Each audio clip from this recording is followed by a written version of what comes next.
Pittsburgh Steeler fans, welcome to the latest edition of the Steelers Sunday Night Q&A. My name is Jeremy Betts, coming to you as always live on YouTube, Twitter, Facebook, wherever you can get a live feed, and also this show will show up on audio platforms after its release. I've got a special guest with me today.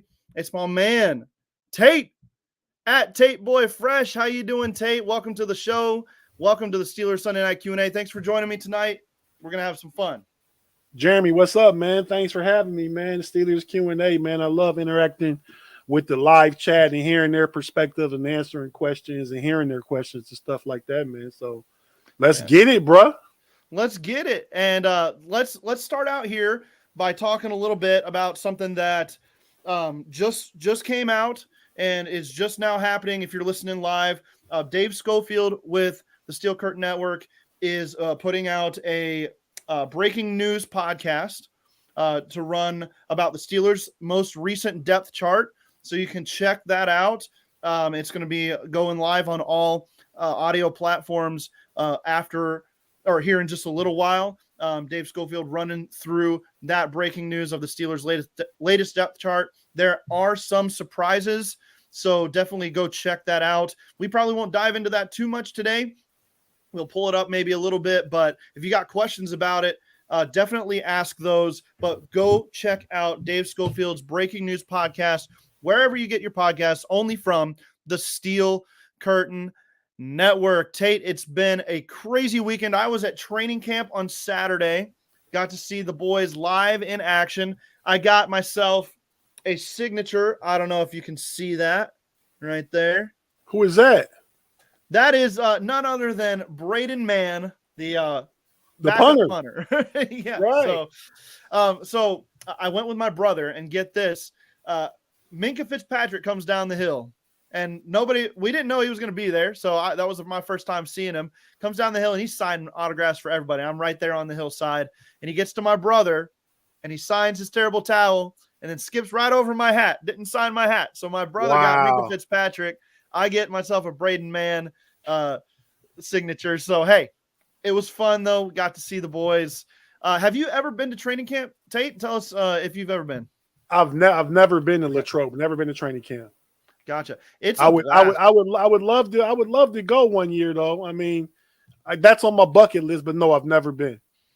Gotcha. Yeah, it's a blast, man. It's a lot of fun. You get to see the guys up close. I mean, handshakes with everybody as they come down the hill, and just seeing them show off, practice, show their skills. I'll tell you this, kind of an inside information for those who might not have been to camp and seen some of the stuff going on there. Our first round draft pick, this guy is something else. Broderick Jones is an athlete. Just an athlete in a big boy's body is what I'm telling you right now. He's catching toe-tapping passes in the corner of the end zone in warm-ups before practice. This guy is throwing 40-yard shots with the football. He could play quarterback. He could play tight end. He could play anything he wanted to. But this is a big boy, and he's gonna be an athlete on the edge for us for a long time, blocking those defensive linemen. Hey, man, I agree with you. I when we first drafted him, I saw some TikTok clips and stuff like that of him playing basketball. Basketball, yeah. And dude was knocking down threes, going to the hole, dunking on people. I mean, so yeah, he's definitely a complete athlete. I agree with you 110% about what you saw. Yeah, absolutely. It was impressive to see. We'll get to a little bit more of what I saw as we go through, but let's start answering some questions. Right off the top, we got one from Thomas Riley asking, how is Calvin Austin doing in training camp? And are they still giving Kendrick Green more work at fullback? I got to tell you, he was one of the highlights of training camp, this Kendrick Green character taking on that fullback role. And I saw some clips from today as well where he's actually carrying the ball through some fullback drills and handling some of those types of snaps. And it was fun to watch. Fun to watch him get involved in that area. Calvin Austin doing very well. Making plays. The speed is real. He can get behind the defense very easily. Tate, I wanted to see what your thoughts are about these two guys. And do you think this Kendrick Green work at fullback is kind of gimmicky, or are the Steelers actually trying something here? What's going on? I think it's a little bit of both. I think they're trying something.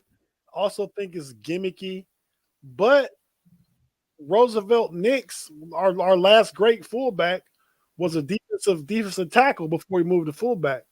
So it's been done before. Ricard for the Ravens, great blocking fullback, like a 300 Mm, pound, was also a D tackle before he moved to fullback.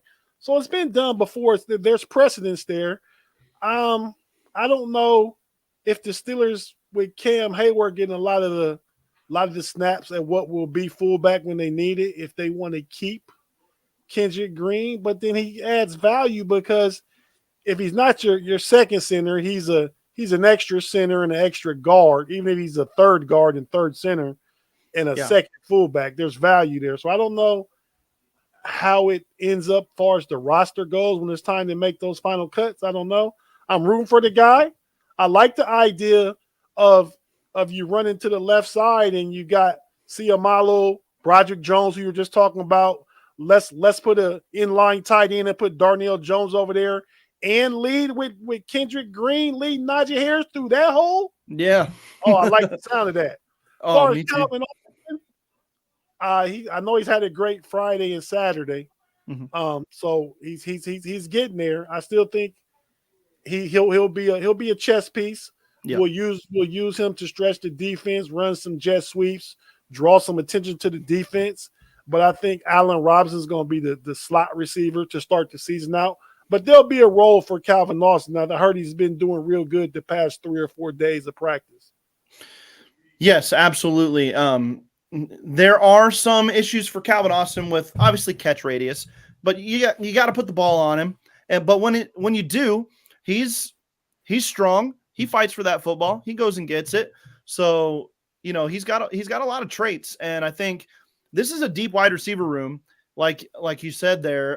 You've got guys who can do a little bit of everything. So I'm excited to see where he fits into this.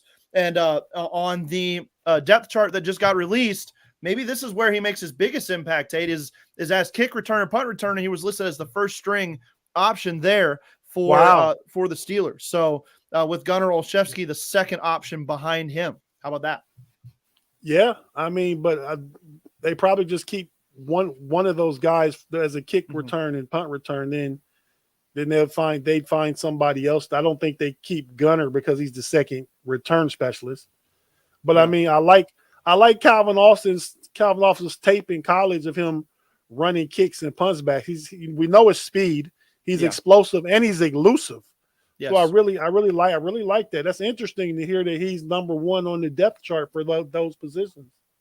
Very interesting. And I thought Gunnar Olszewski had one of the best camp practices of anyone on Saturday.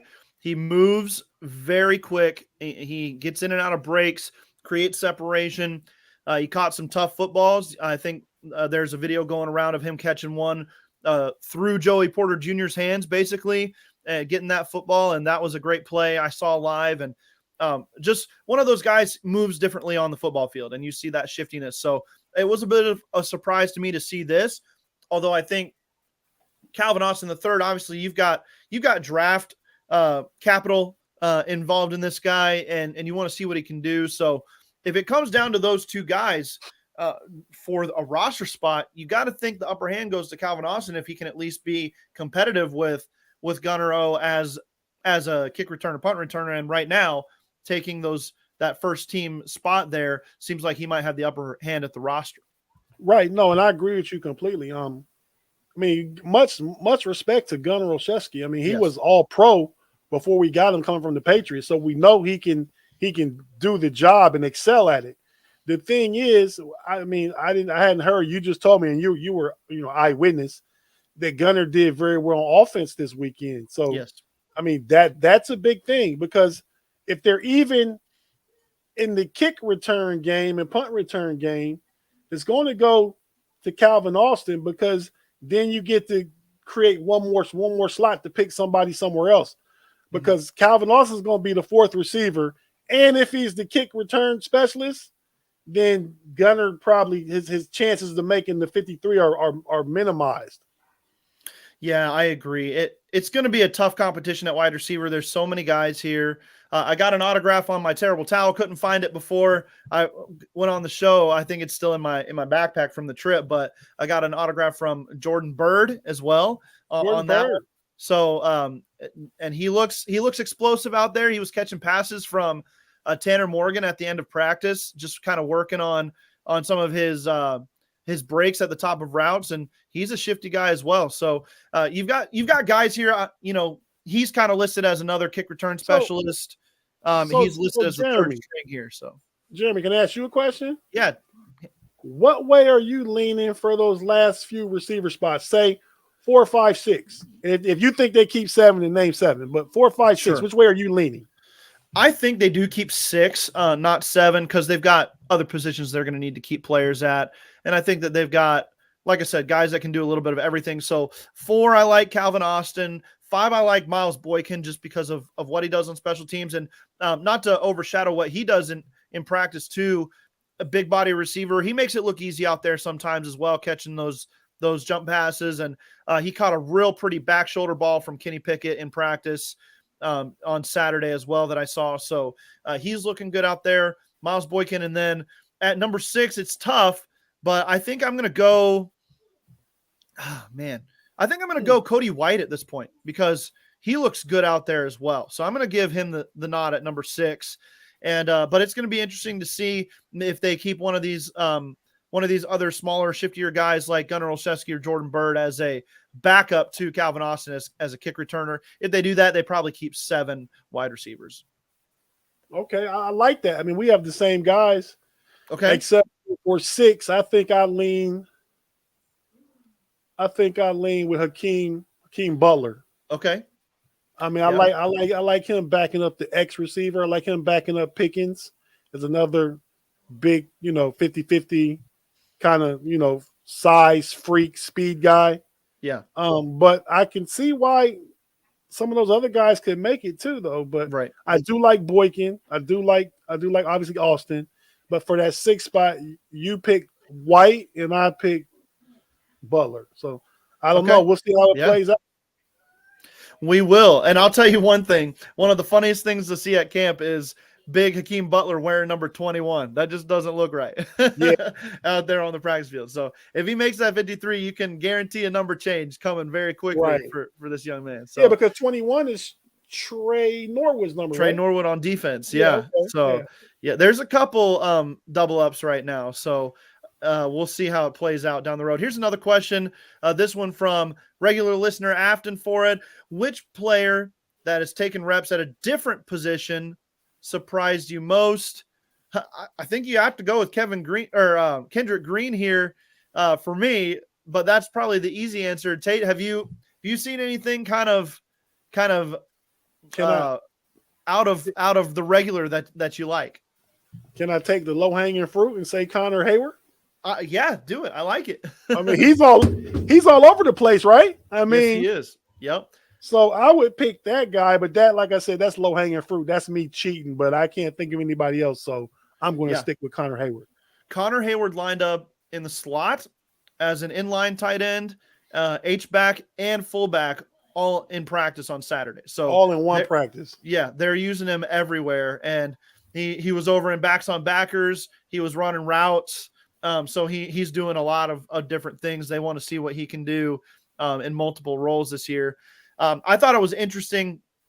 Darnell Washington listed as the 4th tight end in this room right now in the first depth chart. So obviously the incumbent guys still taking those first couple reps, but he's running with the 2s a lot. So I think that you'll see that eventually him make his way up into the second string portion. So I think that's Coach T just trying to make him earn something, make feel like he's earning it instead of just giving it to him on the first depth chart, right?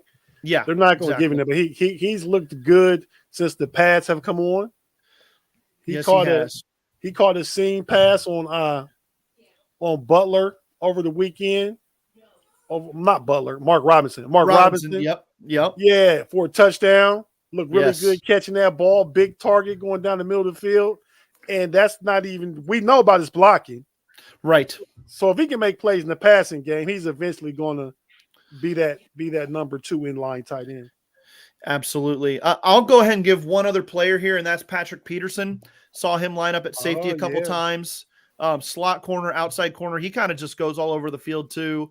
So not necessarily a surprise there, but you see a guy with his skill set and experience kind of fitting into the defense, especially with Minkah Fitzpatrick.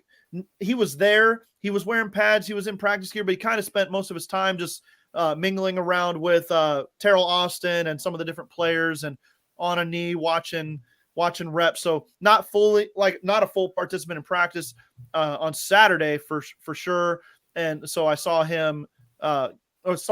Patrick Peterson taking reps at different positions, probably with him moving. I like that one too, Jeremy. I mean, that's kind of more low hanging fruit because Peterson's moving around, kind of like my Connor Hayward pick. But and I'm so excited, man, just to piggyback off what you said, bringing up Patrick Peterson, off seeing Minkah, Patrick Peterson, and KZ, and Joey Porter's proven himself in camp to be a ball hawk. We're gonna have ball hawks everywhere in the secondary, man. Yeah, I'm so excited to see what Terrell Austin and Coach Tomlin they do with this defense and moving these pieces all around. And at the snap, you see them one place, and right before the snap, they've all backed out to another position. Yeah, it's going to be unique and different. I'm looking forward to that.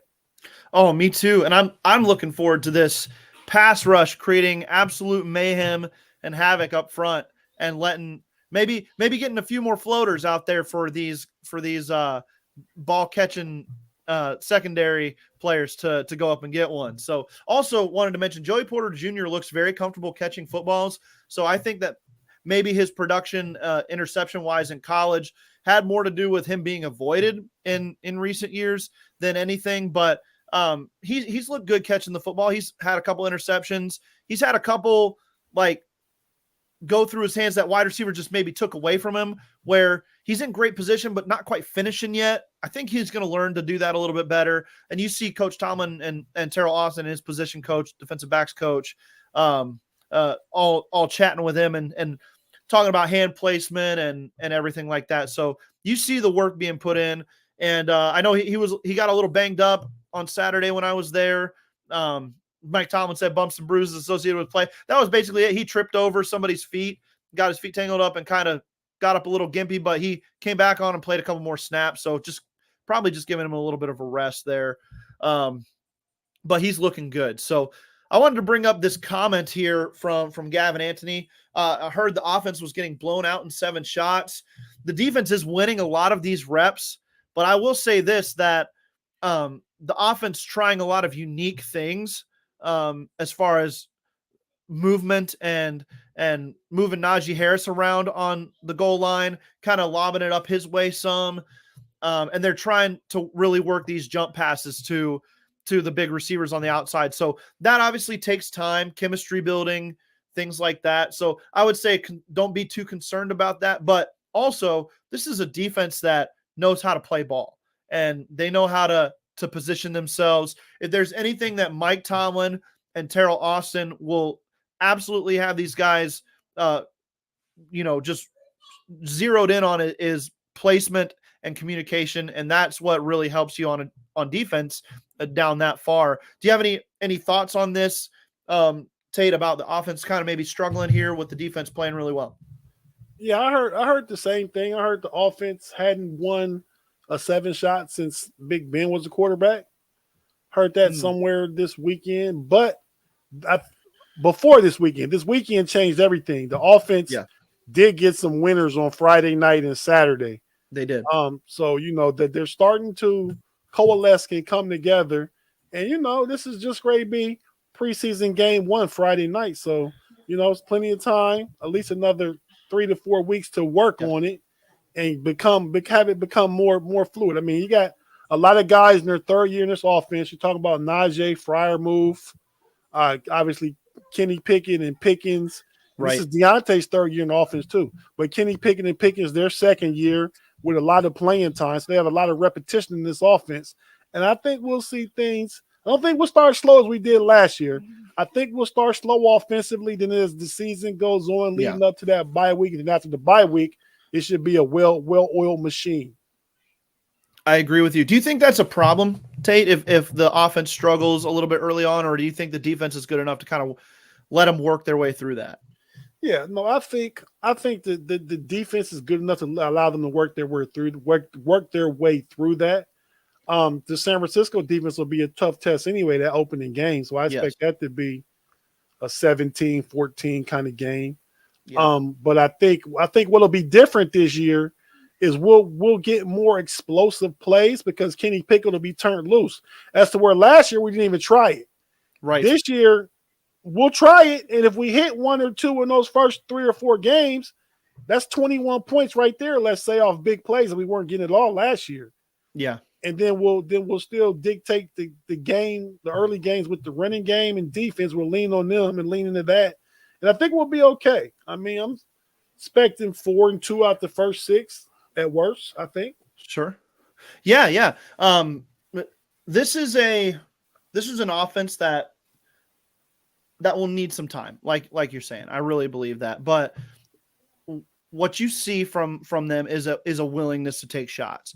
And Kenny Pickett in control of the offense. He's back there making calls, making reads, and his chemistry with Pickens on the outside is really good. Teams are going to have to roll safeties over his way a lot because if you just go one-on-one, Kenny's going to throw that ball a lot. He's going to throw that ball up to George Pickens a lot, and George Pickens is going to come down with it a lot. So their teams are going to have to adjust to that. And when you do that, then you leave Deontay Johnson, Allen Robinson, Calvin Austin on islands, and that's not going to work out very well for you either. Deontay Johnson makes cornerbacks look silly in one-on-one work. So it's just a good situation for the offense. It's if the offensive coordinator Matt Canada can call a good game, can make adjustments, and then let the players adjust and make plays. So that's going to be what it comes down to. Let's take a quick break here on the audio side. If you're here with us on YouTube watching, we're not going anywhere. Just a quick audio break, and we'll come back and discuss many more Steelers topics and answer more of your questions on the Steelers Sunday night Q&A.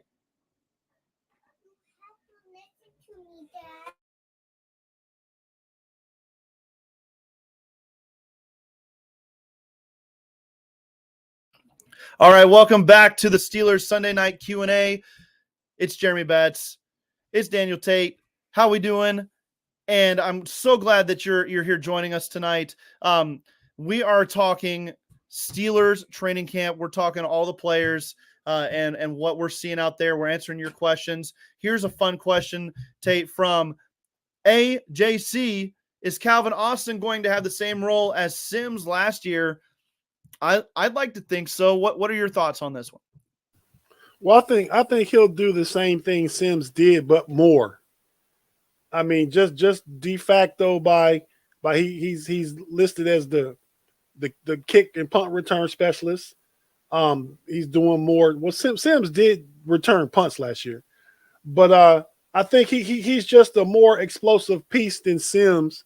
The fact that he's bringing, we're talking sub 43-40 time in there, right? Just that ability.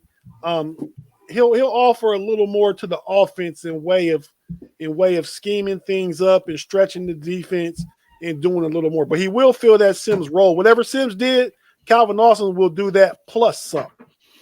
Yeah, I agree with you. And Steven Sims might have been a more refined pass catcher at that stage. I know our guy Andrew Wilbar really high on him throughout his career, but you're right. Just the explosiveness of Austin is going to be different for this team.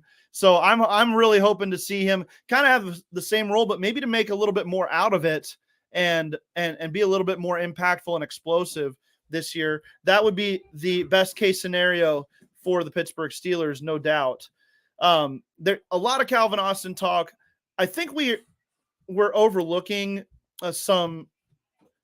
we're overlooking Deontay Johnson on this offense a little bit.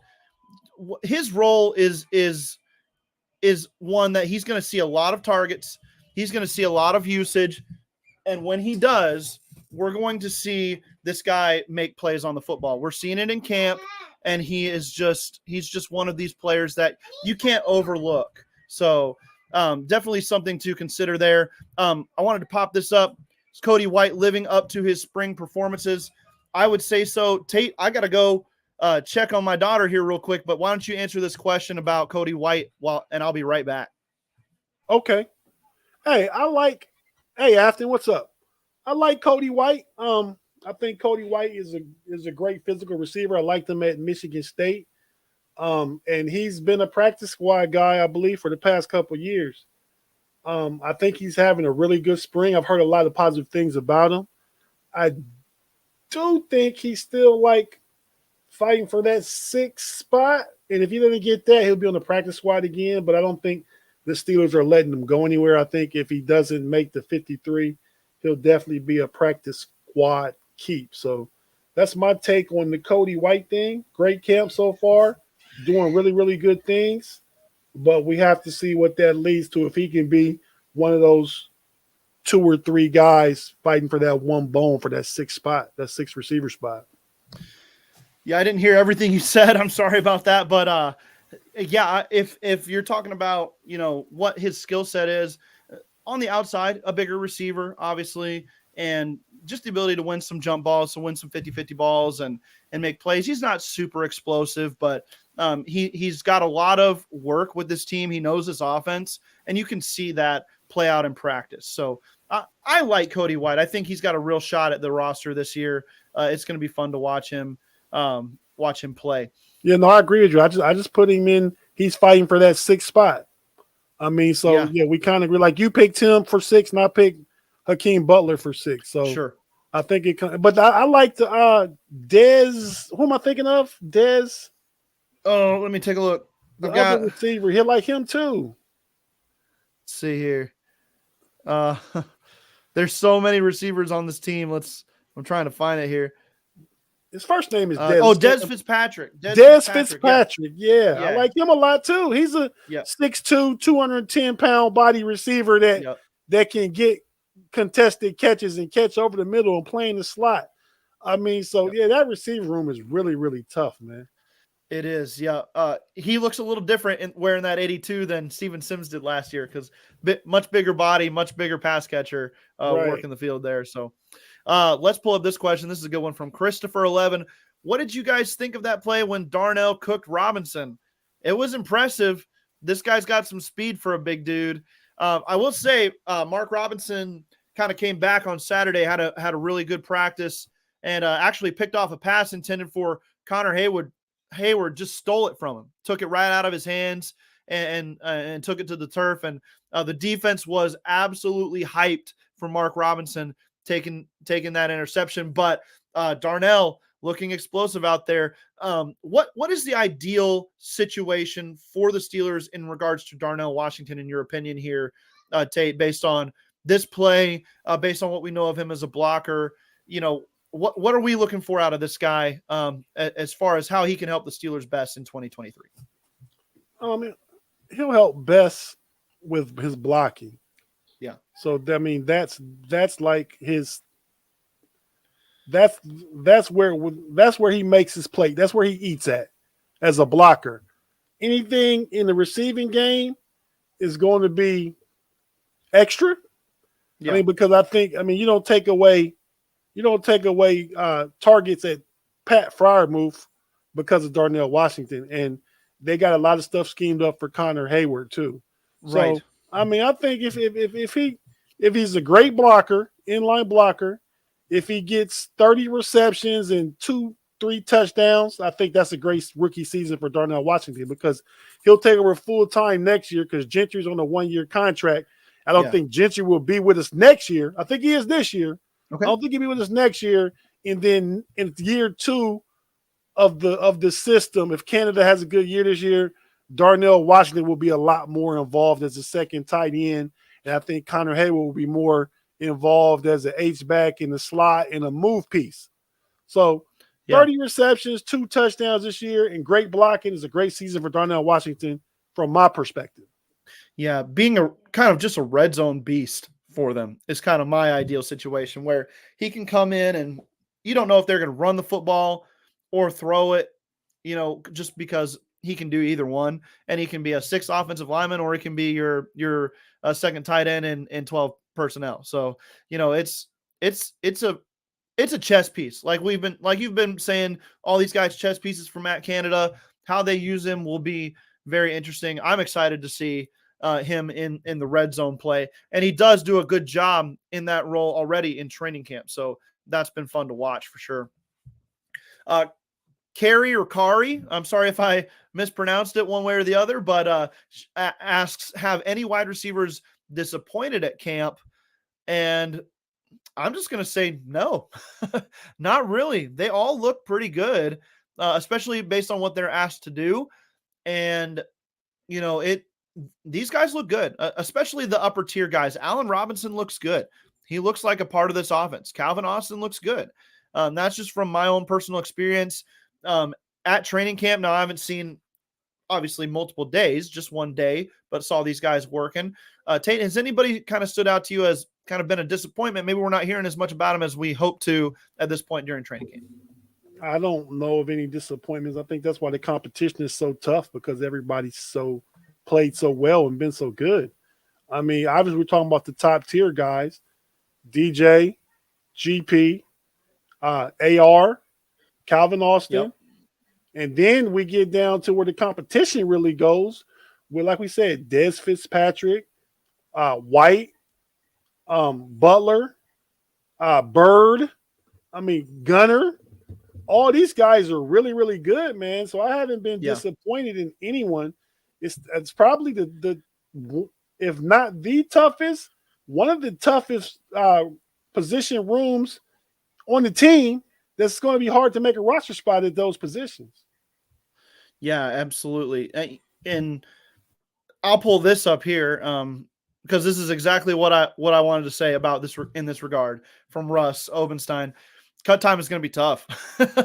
He's nailed it right on the head. It's going to be tough. If this was Hard Knocks, there would be some tough behind the scenes moments where coaches going through guys that they're going to have to cut, and every player here has earned the right to be there. Down to Braden Mann. I'll say this about the guy who signed my hat. This guy booms punts. He kicks that football, and he might not look like much on the field as far as physical specimen, but he's there for a reason. He's got a leg. He was showing it off in camp today during some of the special team sessions off to the side. And I think he's actually real good competition for Presley Harvin. Everybody at training camp is there for a reason, and cut time is going to be tough, as I'm sure it always is for these guys. Let me turn it over to you, Tate, real quick, to just kind of anything that has been standing out to you from the defensive side of the ball as far as training camp goes so far, or any expectations that you have for this defense with hopefully healthy players coming into the season. Man, that defense is it's going to be tough. The last comment you just put up is going to be a lot of tough cuts. There are. I mean, you can start with the defensive line. I think the edge rushers are pretty set. I think those four are pretty set with obviously TJ Highsmith, Marcus Golden, and probably Herbig. I think that's set, but do we know what we're gonna do with the inside linebacker room yet? I mean, I don't know. I think the three guys that they brought in Holcomb, Roberts, and Quan Alexander, I think they keep all of them. I know they like Mark Robinson, but does Mark Robinson play a good special teams? I don't know. I mean, in the defensive back room, it kind of opened up a little more because Corey Trice Jr. got hurt. I mean, so what do we keep there? We got Pat P. We got Joey Porter Jr. Yep. We got Levi Wallace. But then after that, I mean, who do we keep? Do we keep Elijah Riley? Do we keep Chandon Sullivan as nickel guys? Right. I mean, does James Pierre make it this year because he's great on special teams? I mean, it's just a lot of tough battles going on everywhere. Yes. I think the easiest positions on the team are the quarterback position, obviously. Right. I think the running back position has played itself out. I like Yeah. McFarland being 3, obviously Jalen Warren 2. And like I said, the edge room. I think those are the only 3 rooms we know who the guys might be. Yeah, I tend to agree with you there, especially when you consider, Anthony McFarland really kind of showing out at training camp as a receiver, as kind of the speed element that maybe the other 2 guys don't have, that top end speed, if you will. Jalen Warren definitely has the quickness and burst. He can get to his second gear a little bit faster than maybe Najee Harris does. Najee just a bulldozer out there, but they all have a role to play. And Anthony McFarland will take snaps as RB3. He'll take snaps in this offense on a game by game basis. I don't think he's going to not get a helmet on Sundays because he does bring some chops as a receiver and some red zone acumen there. It's going to be interesting to see how that plays out for him. I think they'll have plays for McFarland this year. Maybe Yeah. not a lot, but I think he'll touch the ball. Let's not forget he played for Canada in Maryland, so Canada is really familiar with him, and this is his year 3 in the offense. Even though he's been on the practice squad, this is still year 3 in the offense he's familiar with, and that's why he's looked so good in camp, because he's his familiarity with the offense, and he's just come with a different type of energy this year. So I look for him to be a secret weapon along with Connor Hayward. I mean, obviously, I like the comps. I've heard a lot of comps to Jalen Warren and Austin Eckler. I like those comps. I really like Jalen Warren. Yeah, I expect a big year from the running back room. Period. I agree. I think they're going to be featured too. That's going to be a key to the Steelers' offensive success. Obviously, is this running game. And while we're talking about that, I'll pull this question up from Jennifer Pruser. I'm going to say Pruser. Hopefully I don't mess that up. I'm terrible with names. I've said that before on this show, but thank you for the question, Jennifer. Should we expect the O-line to start off slow while they get used to each other, or should they hit the ground running? What do you think, Tate? I think they hit the ground running, man. I mean, I think to get to know each other period was last year with Pat Meyer being the new offensive line coach. I mean, Pat Meyer's been there this is his 2nd year now. He's been able to work with all the other guys, the right side, with Chooks, with James Daniel, with Mason Cole.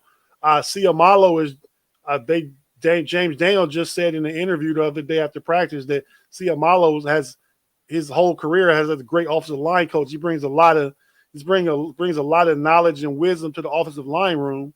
And I think Broderick Jones, and if it's Dan Moore, okay, but I think it's going to be Broderick Jones.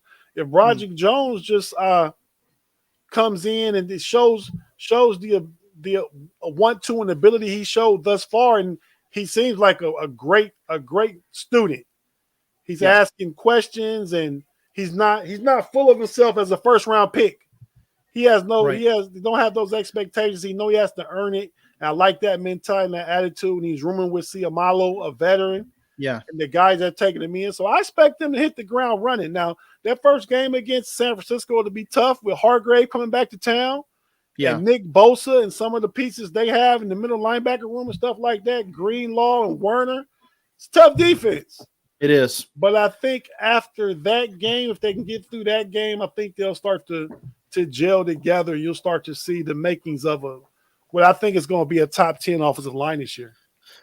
Man, I love that prediction. If that's the case, the Steelers will be in good shape, I think. I think they'll definitely hit the ground running as far as the run game goes. That's kind of my expectation for them, is that they'll move people in the run game. I think that's where you can kind of pick up from where you left off last year. If you want to kind of go with, like Kenny Pickett was asked a couple of days ago, maybe a week ago, does any of the success from late last year carry over to this year?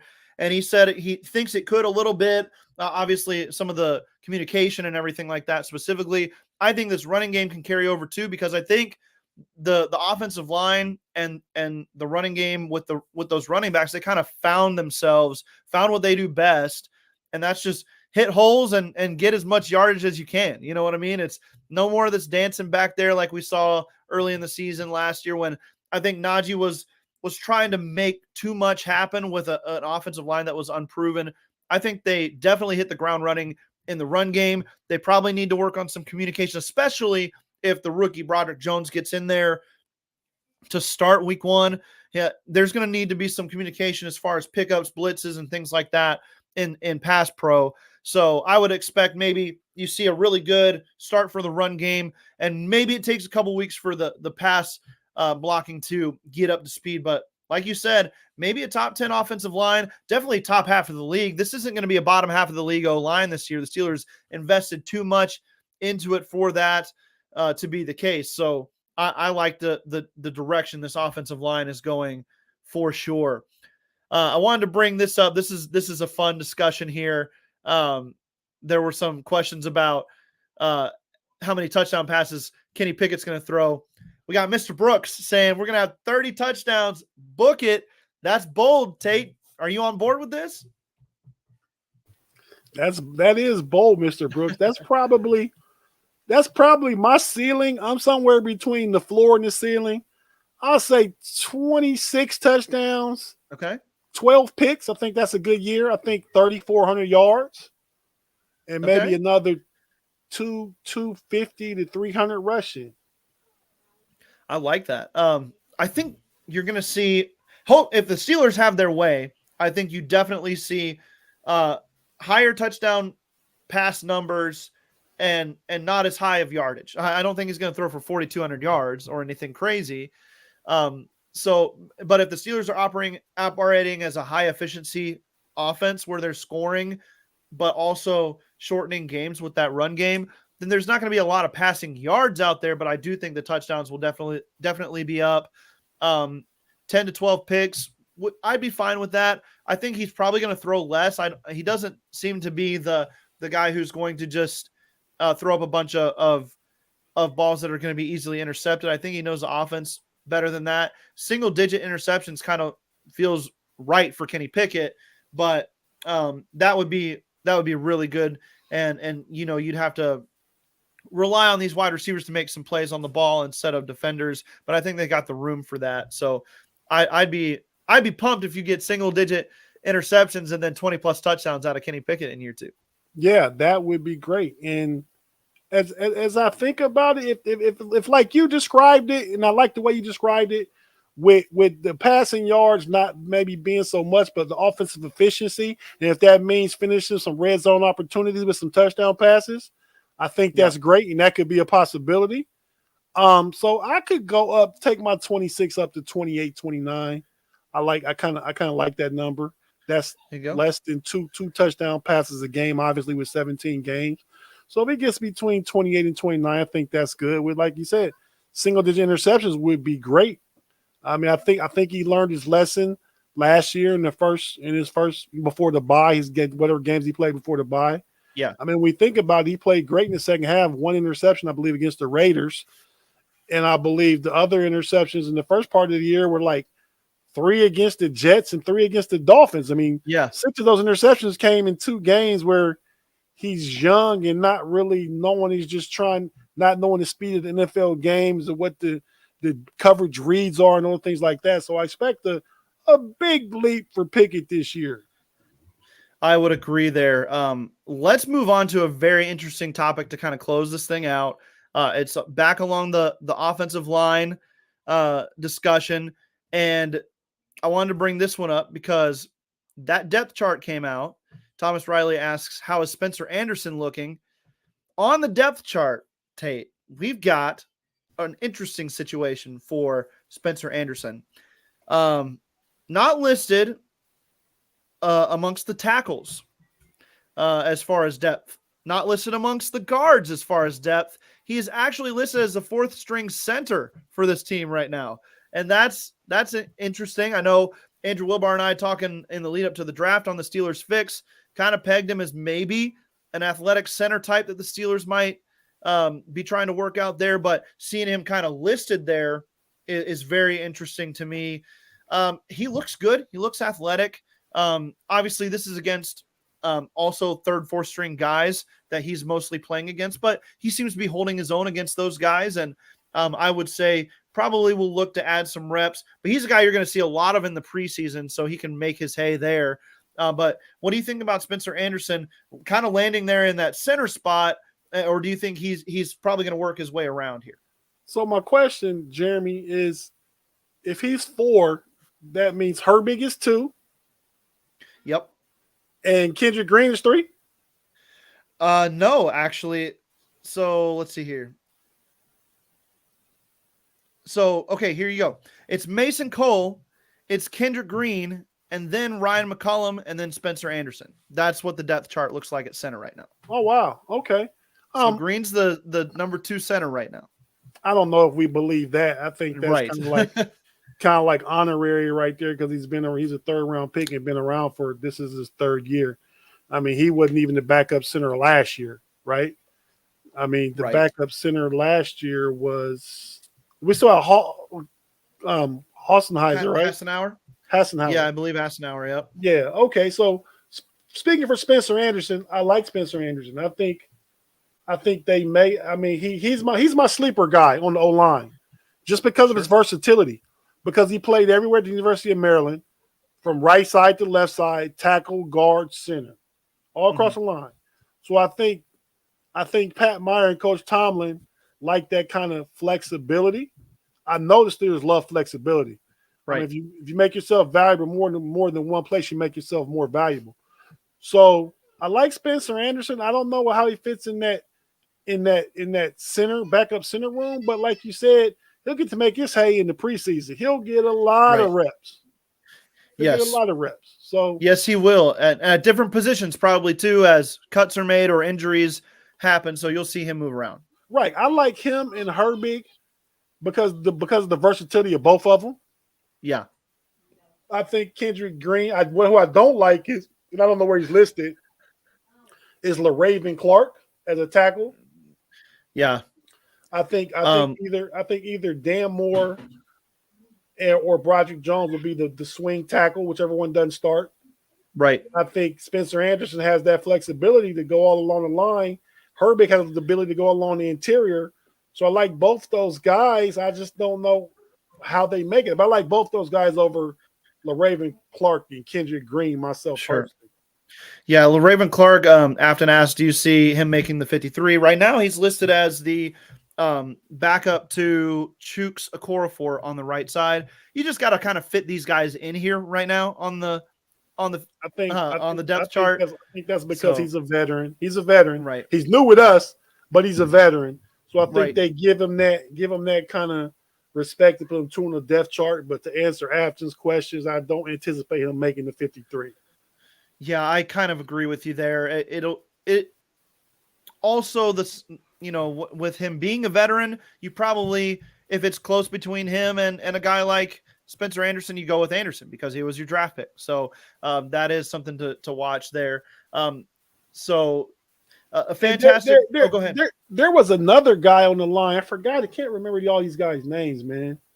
We got. I think he was an interior guard. They like William Dunkel. That's who, Dunkel. Yeah. I think they're high on Dunkel because of the mentality and physicality that he brings, that he plays with. I don't know if he makes it either, but I've heard that they like the way he performs in practices. Yeah, I've heard the same thing. Actually watching him out on the field was very interesting because he is kind of he's a ball of energy is what he is. And that's the kind of mentality he brings. And he may not win every rep, but he goes hard every rep. So that was fun to watch for sure out of him at training camp. So, man, it's been a fun show talking through offensive line, talking through the rest of the team, training camp and everything. If you're going to make it out to training camp, definitely recommend you do. It's fun to see these guys in action. You get a real good, clear view of just some of the skills of these guys and how the offense is coming together. And the defense is such a veteran-led unit. They know what they have to do. The mindset is clear, and they're still studs. TJ Watt, still a stud. Alex Highsmith, still a stud. Cam Hayward, still a stud. And these guys are going to play good football for the Steelers. It's about that young offense. What can they do? What can they bring to the table? Any closing thoughts for you, Tate, before we head out of here and let these people get onto their Sunday evening. No, man, I agree with everything you said. It's going to come down to that young offense. I mean, I'm looking forward to watching Larry Ogunjobi come back in his second season and healthy season, second season in the system. I'm expecting more from him this year. I think Alex Highsmith, the way he changed his body this year, he'll be better this year than he was last year.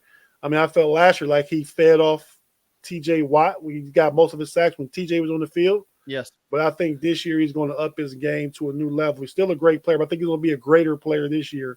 He won't just lean on TJ. You'll need to try and figure out which of those guys are double team this year.